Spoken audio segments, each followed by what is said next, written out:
নমস্কার, আমি শুভ্রজ্যোতি। আজকে আবারও এসেছি দিদির কাছে। আজকে আমাদের বিষয় হলো স্নানযাত্রা। গতকাল আপনারা আমাদের ভারতের কণ্ঠে স্নানযাত্রার খবর দেখেওছেন, পড়েওছেন। স্নানযাত্রার একটা বৈশিষ্ট্য হচ্ছে যে রথযাত্রার আগে নির্দিষ্ট সময় ভগবান জগন্নাথ দেবের স্নান অনুষ্ঠান হয়। তারপর তার জ্বর আসে, যাকে আমরা বলি শয়ন একাদশী।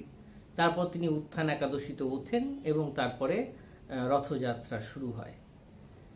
এর অনেক ব্যাখ্যা আছে, ধার্মিক ব্যাখ্যা আছে, সেদিকে আমরা যেতে চাইছি না। কিন্তু আমরা এটা মনে করি যে ঈশ্বর কখনো ঘুমন না, তিনি ঘুমনও না, তার স্নানও নেই, তিনি সকল চরাচরের মধ্যে বিরাজমান। রবীন্দ্রনাথ তাকে মনে করেছেন মহামানবের তীর্থভূমির একজন কাণ্ডারী হিসেবে। তো আজকে আমাদের চর্চার জায়গাটা সেখান থেকে, তাই তো? চর্চায় যাব না, চর্চা তো করতে গেলে অনেকক্ষণ সময় লাগবে, এই বিষয়টা তো অনেক বড় বিষয়। তা একটা তুমি যখন এই কথাগুলো বলছো, সেই কথা প্রসঙ্গে রবীন্দ্রনাথের একটি গান মনে হচ্ছে যে এই যে জগন্নাথ দেব একমাত্র দেবতা যিনি পথে নামেন, মানে মানুষের সঙ্গে মানুষের মিলনের জন্য একজন দেবতা, তিনি মন্দিরে থাকেন না, তিনি পথে নামেন। এই রথের সময় তিনি পথে নামবেন এবং মানুষের সঙ্গে মানুষের একটা মিলন উৎসব তৈরি হবে এই দেবতাকে ঘিরে। আসলে আমরা তো এই যে কোনো দেবতা বা এই যে ধরনের উৎসব যখনই করি, তখন ওই মানুষের সঙ্গে মানুষের যে বন্ধন, সেটাই সব থেকে বড়। তো সেটা খুব রবীন্দ্রনাথের সেই আবার বলতে হয় যে কাব্যিক ভাবে সেটা খুব সুন্দর একটি গানের মধ্যে আছে। তোমার কথা শুনতে শুনতে আমার সেই গানটির কথা মনে হলো, বরং আমি সেই গানটা শুনে নিই।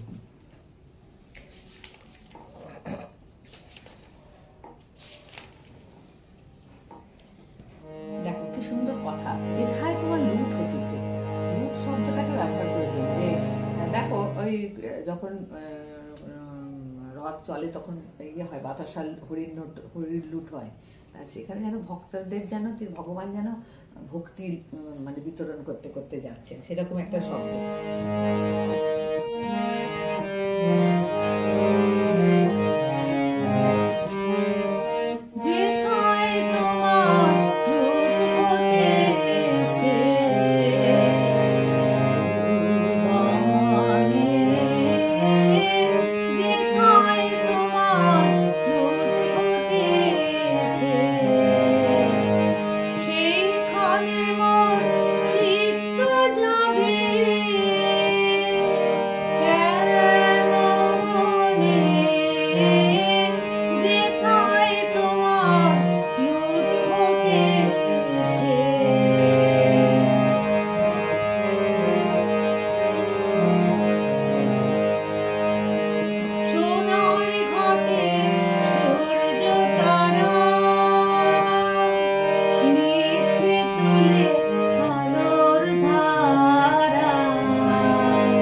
তাহলে আজকে এই পর্যন্তই থাক।